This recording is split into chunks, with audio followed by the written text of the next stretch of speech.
মূলত একটা প্রেমের সম্পর্ক হয়েছে ইনস্টাগ্রামে একটা ছেলের সঙ্গে। এই মেয়েটার একটা ঘনিষ্ঠ সম্পর্ক হয় এবং কিছুদিন কথা কথা এবং বাক্য বিনিময় হয়। এক পর্যায়ে এই ছেলেটি মূলত কুমিল্লা।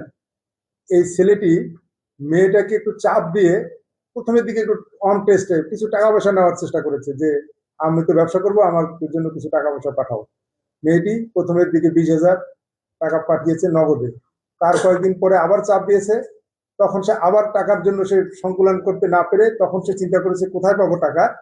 তখন তার মায়ের এবং তার নানির যে স্বর্ণালঙ্কার, 13 ভরি স্বর্ণালঙ্কার, যেটা তার ফল সিলিং এর ছাদের উপরে ছিল, সেইটাকে সে সে সংগ্রহ করেছে। ফল সিলিং এর ছাদ থেকে, ফল সিলিং থেকে, এখান থেকে তার 13 ভরি স্বর্ণ সে সংগ্রহ করেছে। করে প্রথমের দিকে নিজেই সে স্বর্ণ দোকানে গিয়ে বিক্রি করে নগদের মাধ্যমে এই ছেলেটাকে পাঠিয়েছে।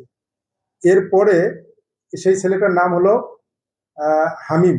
এই ছেলেটি মূলত ইন্টারমিডিয়েটে পড়ে, একটা উঠতি ছেলে। প্রেমের সূত্র ধরে যখন বারবার চাপ দিছে তখন কিন্তু এই মেয়েটা বারবারই পাঠায়, চাপ দেয়।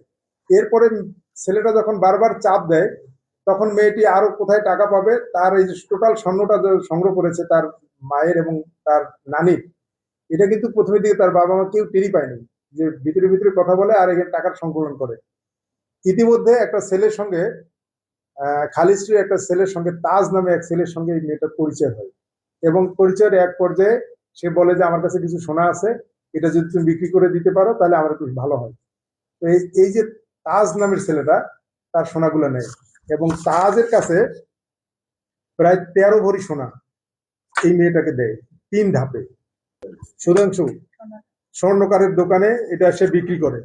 তো বিক্রি করে প্রথমে এই যে তাস, এইখানে আবার সে একটা বুদ্ধি হাঁটে যে আমি যেহেতু সোনাটা বিক্রি করে দিচ্ছি, এখান থেকে আমি একটা অংশ নেব। ওই মেয়েটাকে দিল মাত্র 4,10,000 টাকা মেয়েটাকে দিয়েছে।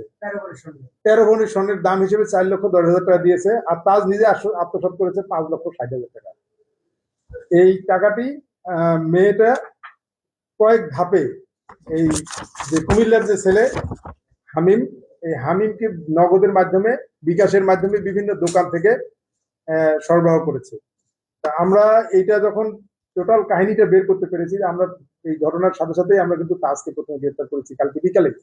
এই অভিযোগের 1-2 ঘন্টা পরে আমরা তাজকে গ্রেপ্তার করেছি এবং গ্রেপ্তার করার পরে রাতে, ওই সময় আমরা রাতে একটা টিম কুমিল্লায় পাঠিয়েছিলাম এবং এই যে প্রেমের সম্পর্ক করে যে ব্ল্যাকমেইলিং করে, প্রতারণা করে যে অর্থটা, মূল অর্থ যে হাতিয়ে নিয়েছে চাপ দিয়ে, সেই অভিযুক্ত যে ছেলেটি হামিম, এই হামিমকে আমরা গ্রেপ্তার করতে সক্ষম হয়েছি। এখন হামিম এবং তাস দুইজনেই আমাদের হেফাজতে রয়েছে।